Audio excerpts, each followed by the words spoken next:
Welcome to Debt to Cinema. I'm Stephen Maltmanex. And I'm Brian Gillis. Like most people, we love going to the theater and catching the latest releases. However, it can sadly put a big dent in your wallet. Fortunately, living in the digital age makes the viewing possibilities endless from the comforts of home. Many of these films that you can see right from your couch, we're ashamed to say we miss, despite labeling ourselves cinephiles. So join us as one or both of us cross off a title from our list of shame. It can be an all-time essential classic, or an underrated piece of cinema that's worth giving a shot. Hell, it might just be some trashy film we want the others' opinion on. So sit tight and join us as we pay off our debts, $1 at a time. Danny, I know what you're gonna say. You don't have to. But we don't have to make a whole big deal out of it. You like me, I won't make you say it. I was just going to tell you to wear matching socks tomorrow. Okay. Good tip. All rise. In the heart of the nation's capital, in a courthouse of the U.S. government, we follow orders or people die. It's that simple. Are we clear? Yes, sir. Are we clear? Crystal. One man will stop at nothing to keep his honor, and one will stop at nothing to find the truth. You meant follow orders or people die? You want answers? I think I'm entitled. You want answers? I want the truth! You can't handle the truth! Son, we live in a world that has walls, and those walls have to be guarded by men with guns. Who's gonna do it? You?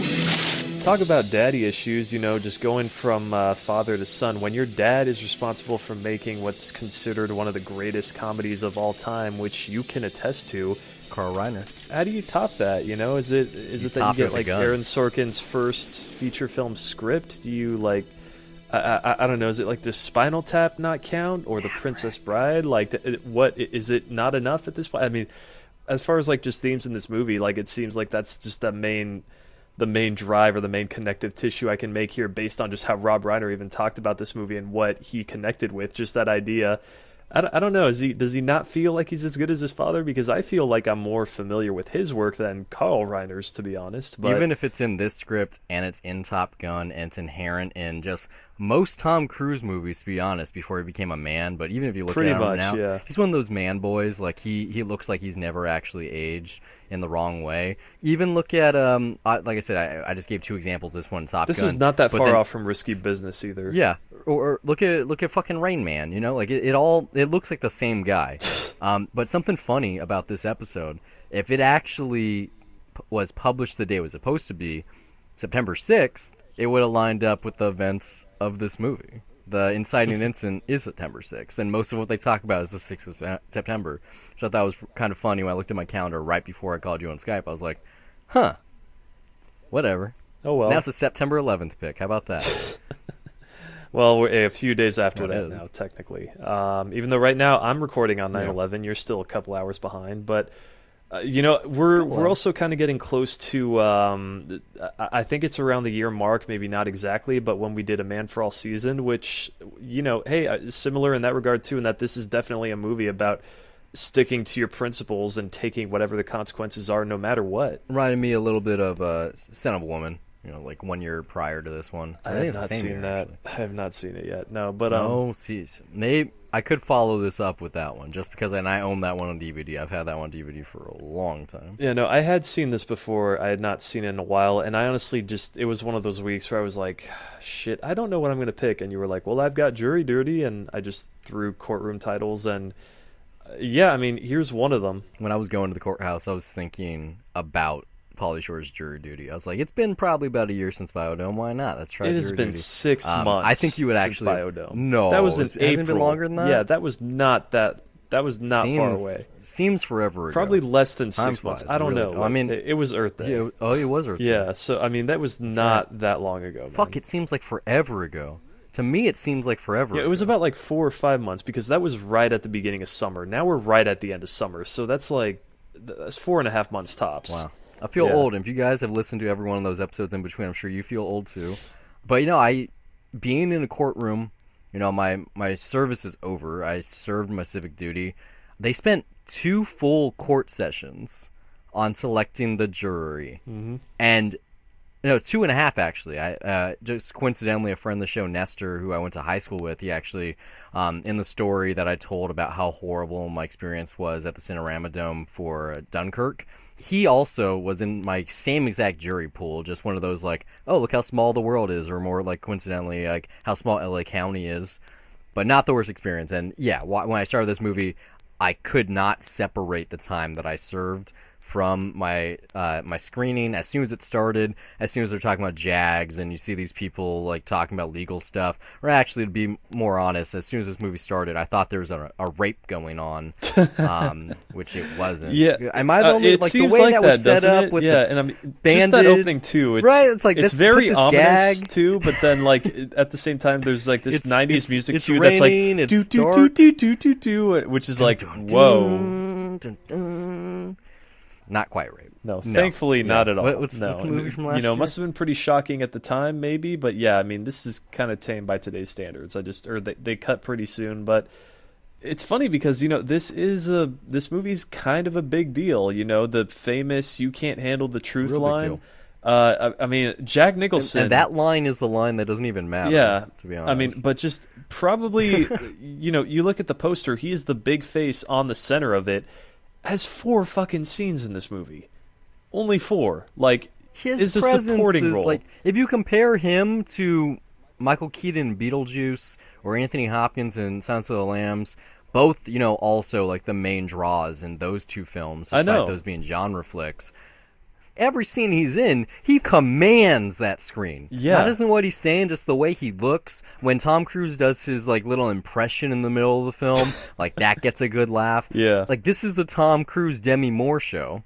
Even if Kevin Pollak's good and Kevin Bacon and J.T. Walsh in his short little role, like if Jack Nicholson only has 4 scenes, J.T. Walsh has 2.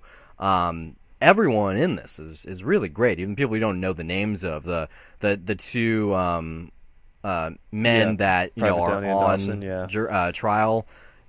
Yeah, like they're great. Well, maybe not the farm boy, but no, Dawson well, I mean, is amazing. It didn't necessarily bother me, but I was just kind of like, are they like dumbing him up, like just kind of for the sake of it, you know? Because I mean, it like goes as far as to go like, I don't think I'm not so sure that he knows what's going on or what he's trouble for. And I brought comic books from his aunt, you know, like, and I was like, good God, are there really Marines that are like that autonomous? Oh, definitely. Like, they're called jarheads for a reason. Yeah. Like they know how to do one thing and one thing only, and that's to follow orders. They follow orders to a T. They don't ask questions, and the reason they don't ask questions is because they don't have the brains. You know, like that's part of the film.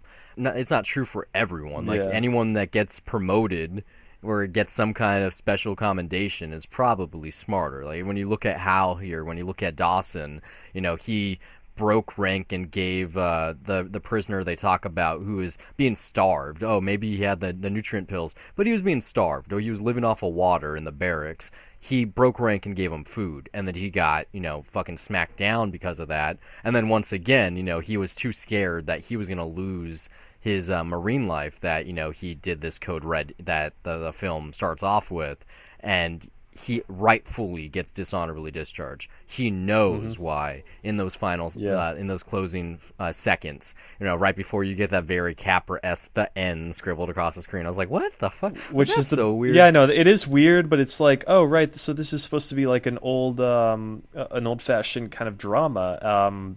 Which structurally it is like not. that, but it really isn't. I mean, like, you know, it's very simple. Closer to like a John Grisham movie. Well, I mean, the star of this is Sorkin's script. You know, it is the writing. The camera work is very casual. The main focus is just on the performers and just letting them act. The intention is on the script. You know, like that's really just. You know, this isn't flashy. It's just Rob Reiner is restraining himself and just letting the material speak for itself. But it is really just at the end that you're just kind of like, oh, okay, yeah, I guess this is sort of an old-fashioned play, because I can see how, like, just aesthetically it fits like that, but at the same time, then there's things where it's like, it's very 90s, and this score, good God, the score. Oh, the score is so bad. It starts off really great when they have, like, that march, and you're like, dun, dun, dun, dun, dun, dun, dun, dun, yeah. dun. They're doing their rifle tricks. You're like, oh, this is setting it up so well. But then, yeah, William Goldman is the guy that provided some script work on this one. But yeah, this is Aaron Sorkin's first script. Does not sound like a Sorkin movie. or Sorkin's script at all. You know, I watched a lot of The West Wing. I watched all of The Newsroom. I've seen an episode or two. But this got produced before the play started, and they actually changed the play script based on what Goldman wrote. We're talking about Rob Reiner. Forget the father-son thing, but I guess that's kind of cool.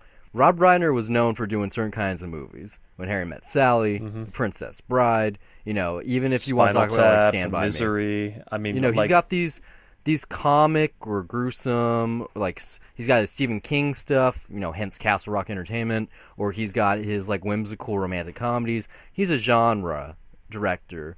92, someone else. Steven Spielberg, genre director, blockbuster movies, you know, feel-good movies. And in 1992, they both did something completely fucking different.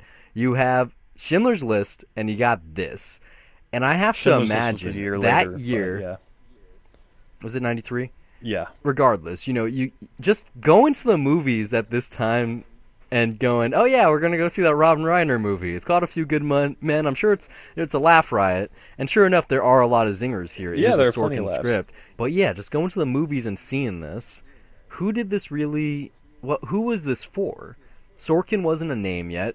Rob Reiner's fans weren't interested in this kind of material, not necessarily. Well, I don't even know if there were fans yet. Tom Cruise is Tom Cruise, but Demi Moore has short hair. I'm sure they pitched it as a romance between Demi Moore and Tom Cruise, and there's a trial. And I mean, marketing-wise, that could be how they did it. I read this thing on IMDb shortly before we started recording where some executive asked Sorkin, like, so what's the point of Demi Moore's character being a woman? Or like, why is that character a woman if they're not gonna fuck? And then he retorted, like, women aren't just in film to have sex with Tom Cruise, which I disagree with. I don't think that's necessarily the case. But yeah, like, why is she a woman? She doesn't really... Nothing about her in this film, really, besides the Aunt Millie thing. Because women work too. Women do things too. You know, they don't just have to. No, fuck I get that. Us. Yeah. But in terms of being JAGs, and not just JAGs, but also like working with internal affairs and being a Navy lawyer, and just being in the Navy at this time was pretty damn rare. It's an interesting thing. It's less interesting because it's Demi Moore. Like, if anyone were to do it at this time in Hollywood, it would have to be her. Like, I seriously can't think of any other person that would have at this time. Anybody else could take the role, really. I mean... The role, yes, but it's mean, not in about terms sex of... appeal. It's just... Okay, I mean, it's just a... Sort of is. Not really. There's still the chemistry between her and Tom Cruise. Like, she pushes him in the romantic way, even if they don't have romance besides that one date. There's chemistry, there's that there, but you could write it the other way too and just have, I don't know, some people be buddy-buddy, but it wouldn't be nearly as interesting. Like, there is that intrigue there, which I guess helps, and it also, you know, adds a little bit more, not intimacy, that's not what I'm looking for, but like, there's a bit more sensitivity there, you know? Yeah, where, you know, people end up being more open, and you get to see the characters just kind of open themselves a bit more and see their own flaws as opposed to just, you know, wearing this mask of like, oh, I'm a smart lawyer the whole time, you know, I know what I'm doing, blah blah blah. So there is that. To Sorkin scripts though, that, you know, he's mostly known for the walk and talk, sure, but he's also known, excluding The Social Network, for writing stories that have will they won't they characters, especially on TV, that last for seasons, if not the entire series. And so it kind of makes sense that you will have these two characters here where it's very obvious at the end of the film, even if they are not just coworkers, but he's a subordinate. But I think it does bring power to the film. The romance isn't the angle. It is this case. It is all about these two guys. It is about Santiago. It is about what's going on in the military and why. And that just, I think that's why it gets that classic ending. That's why this could be a film, even though it's from the 90s and very much in the time with the cordless phones and the clothes, that if you look at the cars and you look at the way they dress and the way they present themselves, this could have very much well been, like you said, like a classic film, like a 50s or 60s era production, big studio film. It has all the characters, it has the ensemble cast. I mean, it's like it's got those things in the end thing there. That's really the only tip-off for me, but this is also just purely an early 90s film. So we got a good courtroom drama. Like, there isn't really that much to say, like, other than it's like, oh, it's really damn good writing, and it's it's really well structured and it's really well acted because it's freaking it's really entertaining every step of the way, and it's just that anticipation of seeing how you will get there, just because, like, at the very least, maybe not in Tom Cruise's case, but, like, you know, just this idea of, like, you know, these Marines have code, like seeing that at play where Tom Cruise is still, he's just kind of pushing himself out of his comfort zone. He's just slumming it in this movie. He's just he just wants to get the easy plea bargains and serve his 3 years, and he's pushed into maybe it's partially him, like, feeling that pressure of trying to live up to his dad, but, you know, he decides to jump off the deep end outside of his comfort zone and go for it. But the other guys, you know, the two privates, they have a code that they live by. They're defending themselves because they believe that they're in the right. They believe that what they did was you know, correct based on their perspective. It's I don't see that. They're not even themselves. They are, you know, they say, what's the code? They say unit, core, God country. That if it wasn't for the fact that Demi Moore intervenes and had them taken off of the island, if they didn't leave Cuba at the beginning of the film, before Tom Cruise is even really introduced, that they probably would have just stayed there. They would have done nothing. They would have, you know, they don't want to say that they're guilty because, like you said, they do have honor, but they would not do anything that would incriminate the Marine Corps. Like, I have a feeling like they both feel a little bit bad. They're not denying what they did. They just don't feel like that they don't feel that they committed murder. That's the thing. They're being tried for murder, which they do not feel. They're not responsible for the death. Yeah. It's manslaughter, not murder. And, you know, I mean, that goes back to that thing where it's just like, hey, this is a movie about sticking up to those principles. That's what Dawson is sticking up for. Jack Nicholson also as Jessup, you know, a guy who really just believes in what he's doing, even if he's a bit arrogant and just assumes that, hey, you know, things won't work without him in Guantanamo. Like, how do I put it? You know, he says that fuck. What does he say? Like, you know, things. That's not really his argument. His argument is that all you little fuckers out in the real world who get to do whatever you want and talk about this and talk about that. Yeah, and you criticize us, but yet you don't know what we're doing. Mm-hmm. Well, not even just us, just like, because I mean, I've had this conversation with many of people, including my girlfriend, where they don't believe in our government or the industrial complex or the court system or police or whatever. And it's funny whenever you talk to those people that if you ask them, like, oh, well, how would you do things differently? What's the government that we need? How should people be reprimanded for the crimes that they commit? That they never have answers. Their answer is, I don't have an answer. What about when it works? What about when it's actually working by the book and it's doing what it's supposed to be doing? You know, like, we're fucking people. Things are not going to go perfectly all the time. Jack Nicholson's not exactly painted as a bad person. He's an asshole. And when you have that scene where he says, like, you know, he makes a good case of, like, yeah, I'm not going to send Santiago away. We're going to make him a good Marine. We're going to do this right. You know, it's a bit of a flashback scene, but there's no talk about a code red in that moment. So never... They don't use... That's barrack talk. They're not going to say it in the office. Like, that's, you know, that's lingo. It's like they believe anytime a code red happens, like, look at it in Full Metal Jacket. They did that to Gomer Pyle because he was a fuck up, and they beat him with bars of soap because they knew that if they fucked him up real bad, he wouldn't fuck up again. He'd be too scared to make the rest of the troop have to, like, you know, pay for his It's never faults. Clear, though, in that movie that it's a code red, but... Like they do something similar, but yeah, there's no superior officer that says, "Hey, beat the shit out of this guy." And that I bought because, I mean, for that movie, that was them being forced to, like, you know, anytime that he fucked up, they would be punished for it, and I just thought that was their way of taking it out on him. But I don't think they were ordered to beat the shit out of him. They didn't have to be ordered. You know, it's the same. I'm saying that's not a code red, though. You have Noah Wile's characters. Speaking of just supporting characters, Noah Wile and Cuba Gooding Jr. are in this film, and they don't even have billing. Yeah. Like, they just show up randomly, which is kind of cool. You know, Noah Wile's talking about, oh yeah, like, I was fucking up. It was hot. I kept on dropping my rifle, and then I don't think that someone gave him a code red either. Like, once again, in the Gomer Pyle excuse, that his squad mates, his unit, came into his barracks at night and were like, you're not going to make a mistake anymore. We're going to pay for it eventually.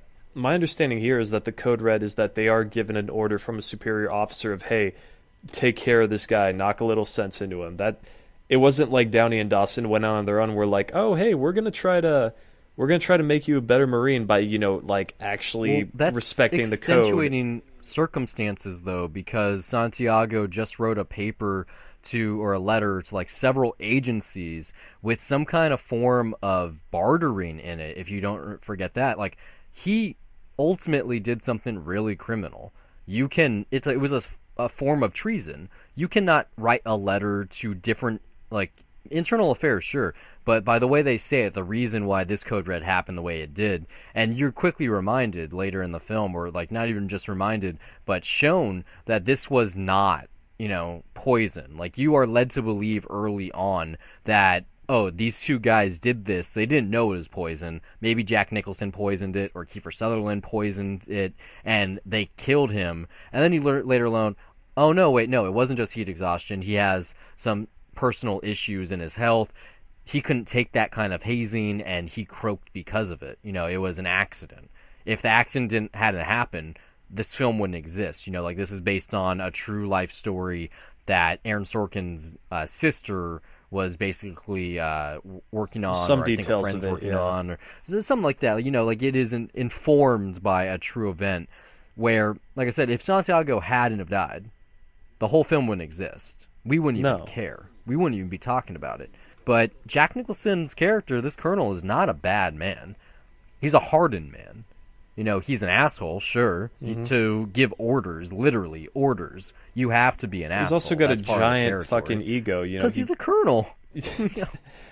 Pretty much, yeah. No, I mean, he doesn't really stand up to anyone except for probably the president. There is that really great, just funny line of like, there's nothing sexier than a woman that outranks you. Promote them all, I say. Yeah.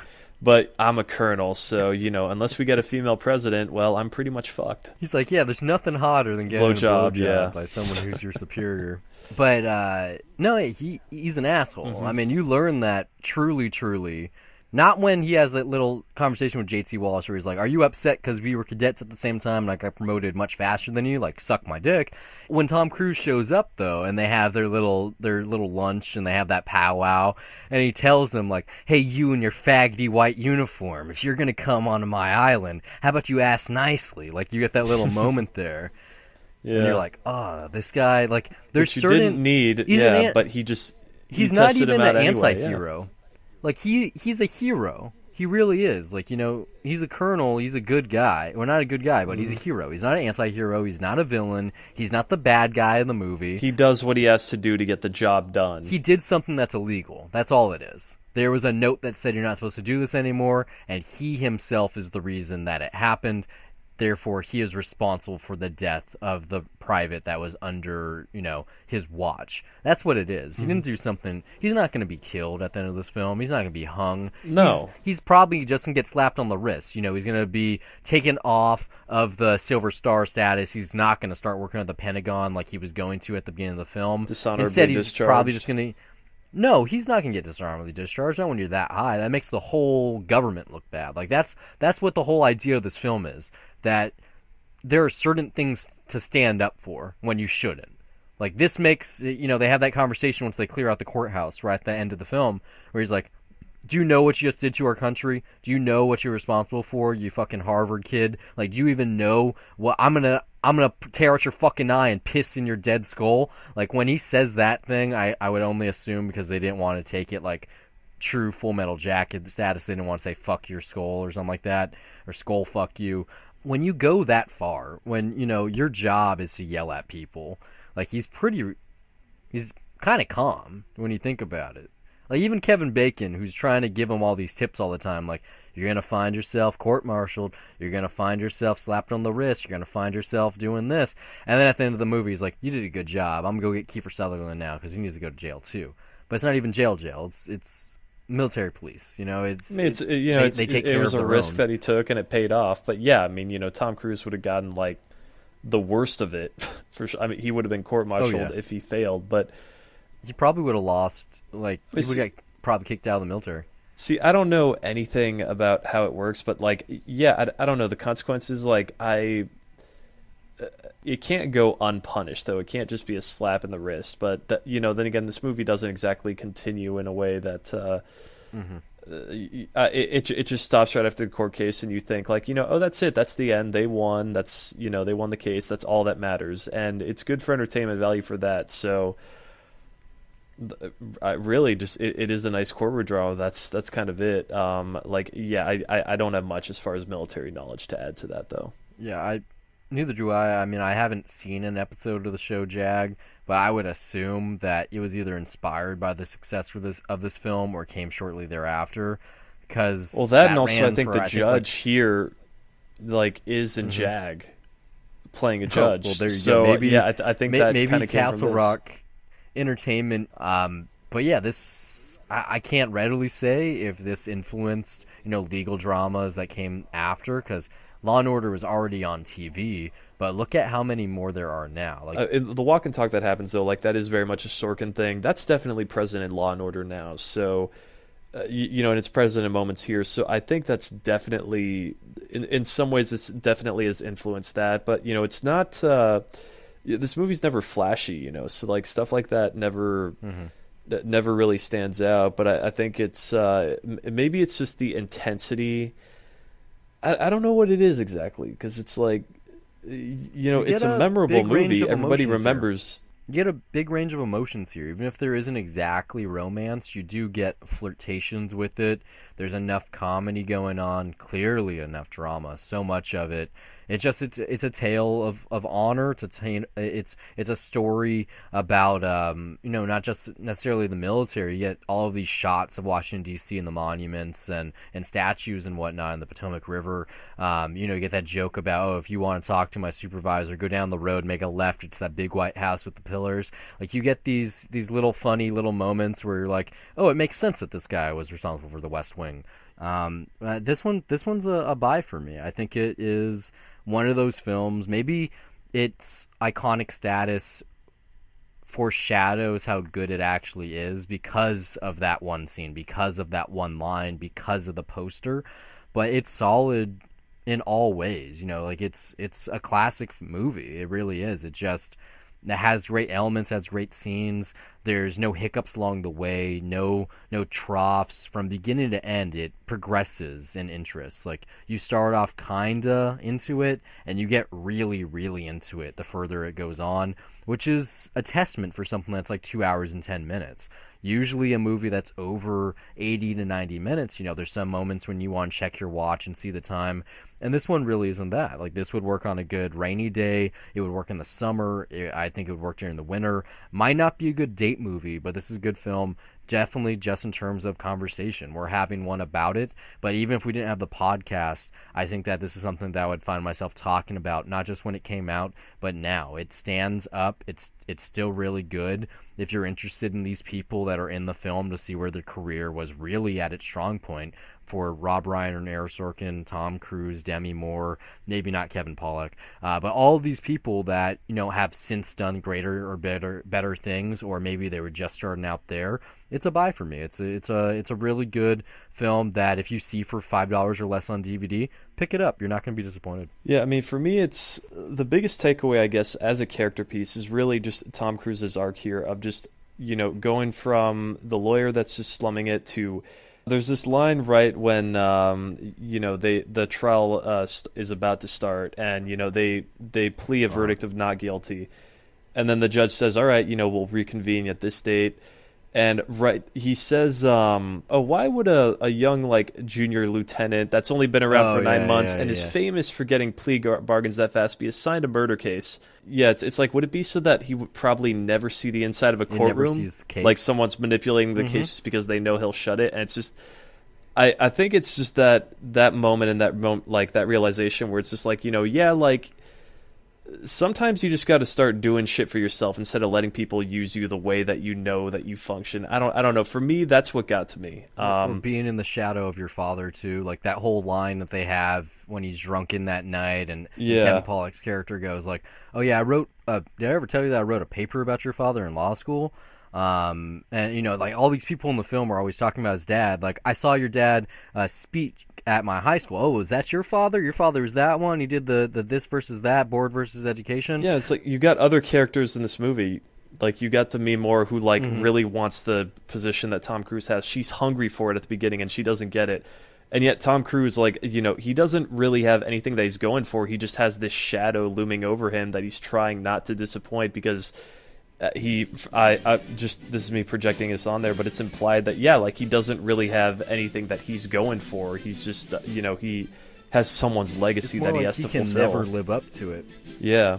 Like, he'll never be as good a lawyer as his father. Like, he's just going through the moments, you know. It's something that he grew up in, he's familiar with, he's kind of good at, but he cares more about baseball. He cares more about his car, probably getting laid, you know. He just wants the job, he just wants the money. He doesn't have passion for it. He's never been in the courtroom. He's satisfied with, you know, in the beginning, getting 12 years. He's impressed by getting 12 years. And then he's even more impressed by 6 months.